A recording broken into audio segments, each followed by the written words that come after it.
Maíra, hoje é mais um dia de All About King e hoje eu vim falar sobre 10 coisas que talvez você não saiba sobre Stephen King.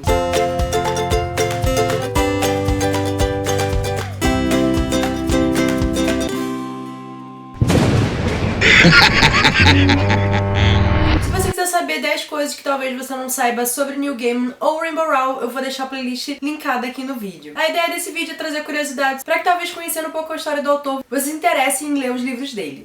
Então a primeira coisa que talvez você não saiba é que em vários livros do Stephen King a gente tem um personagem que é o escritor. Então você vai ver isso em Iluminado, Desespero, Misery, Escuridão Total Sem Estrelas, Saco de Ossos, Joyland, A Coisa. Ainda eu posso ficar numerando até amanhã. Às vezes são personagens pequenos, às vezes é um dos personagens principais, mas o Stephen King ele gosta muito de abordar esse tema de uma pessoa escrevendo um livro. Número 2. Stephen King é o 9º autor mais traduzido do mundo. 9 parece até um número baixo na lista, mas gente, pensa em todos os autores que existem, você ser o número 9 é muita coisa.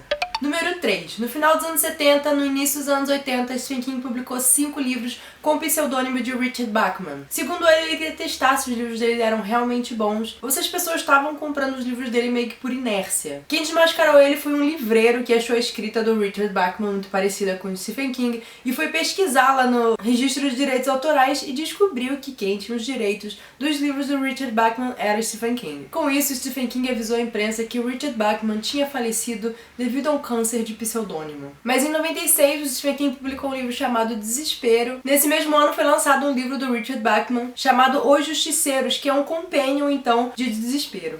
Em 1999, Stephen King sofreu um acidente quase fatal. Ele estava fazendo a caminhada habitual dele quando um motorista distraído bateu, atropelando ele. Ele voou pra cima do carro e foi parar atrás. Ele voou tipo uns 4 metros. O osso da perna dele foi quebrado em tantos pedaços que eles quase amputaram. E ele quebrou costela, quebrou vértebra, quadril. Ele precisou fazer mais de 5 cirurgias pra botar tudo no lugar, mas muita fisioterapia pra conseguir voltar a andar. E com a dor que ele sentia, né? Porque imagina você estraçalhar a sua perna e também o quadril, ele não conseguia ficar sentado, ele não tinha vontade nenhuma de escrever, ele sentia muita dor, então ele ficou um tempo parado pensando em se aposentar até. E para alguém como Stephen King que escreve religiosamente 2.000 palavras por dia, isso quer dizer muito. Por fim, com a ajuda da esposa dele, ele se lembrou que escrever sempre foi algo que ajudou ele a passar pelos momentos difíceis da vida dele, e ele conta isso pra gente em detalhes em Sobre a Escrita, que foi o livro que ele concluiu depois desse acidente. No livro ele também conta em detalhes como esse acidente impactou a vida dele, mudou até a visão dele de muitas coisas.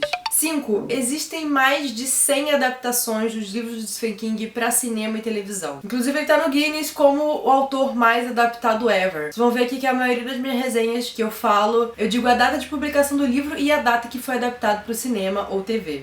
6. Stephen King teve um problema sério com álcool e drogas. Ele achava que simplesmente isso era algo que autores faziam, enfim, que era normal. Até que ele começou a perceber que, mesmo ele sendo a única pessoa que bebia na casa, em 3 dias a lixeira já estava cheia de latinha de cerveja. E quando chegou no momento em que ele estava de madrugada escrevendo alucinado, com um tampão no nariz por causa do sangramento, de cheirar cocaína, a esposa dele, a Tabata, falou, olha, fez uma intervenção, falou, ou você se trata, ou você sai dessa casa porque a gente não aguenta mais ver você se suicidando, morrendo aos poucos na nossa frente. Ele foi pra reabilitação e desde então ele não bebe mais nem usa drogas, ainda bem.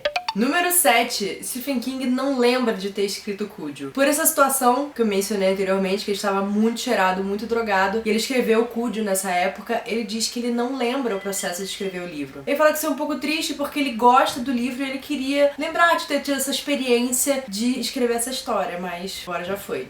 8. Stephen King apareceu em algumas das adaptações dos livros dele. Então a gente consegue ver ele em O Cemitério Maldito, na adaptação pra TV de O Iluminado, Dança da Morte e mais alguns outros. 9. Stephen King não gostou nem um pouco do seu primeiro rascunho de Carrie. Ele amassou aquilo e jogou fora. E quem resgatou o material foi a esposa dele, que leu e falou, olha, isso aqui é promissor, você deveria continuar escrevendo. Ele continuou e Carrie se tornou o primeiro livro que ele conseguiu publicar, além de, claro, um clássico do horror. 10ª. Rage ou Fúria, como foi traduzido aqui no Brasil, foi o primeiro livro escrito pelo Stephen King em 1966, mas o livro só foi publicado em 77 com o pseudônimo de Richard Bachman. O livro conta a história de um menino que é revoltado, pega uma arma, mata a professora e faz os colegas de classe dele de reféns por horas, enquanto ele vai fazendo um jogo psicológico com eles. O problema é que o livro começou a ser relacionado com adolescentes que começaram a reproduzir o que aconteceu no livro. Então eles pegavam armas, levavam pra escola, matavam ou atiravam em algumas pessoas e faziam a sua turma de refém. E todos esses adolescentes tinham lido o livro ou gostavam muito do livro e se diziam inspirados pela história para fazer aquilo. Depois do 5º incidente, o Stephen King falou que não queria mais que o livro fosse publicado e ele foi tirado das prateleiras e parou de ser impresso também. Ele podia ser encontrado só na antologia dos livros de Bachman, mas que também está fora de publicação. Se você ficou com curiosidade e quiser conhecer um pouco mais de Stephen King, eu recomendo Stephen King Coração Assombrado, que é uma biografia dele, e é claro sobre a escrita, que é a autobiografia dele, em que ele fala sobre esses incidentes e muito sobre o que aconteceu na vida dele. Bom, gente, foi isso. Espero que tenha atiçado a curiosidade de vocês de ler Stephen King, de conhecer um pouco mais dele. Se você gostou do vídeo, não esqueça de curtir e de se inscrever no canal. E amanhã tem mais All About King. Uma boa leitura pra vocês e até mais. Tchau, tchau. E aí, cada vez você percebendo que o menino tá fazendo livro. Um dia ele consegue um uniforme da SS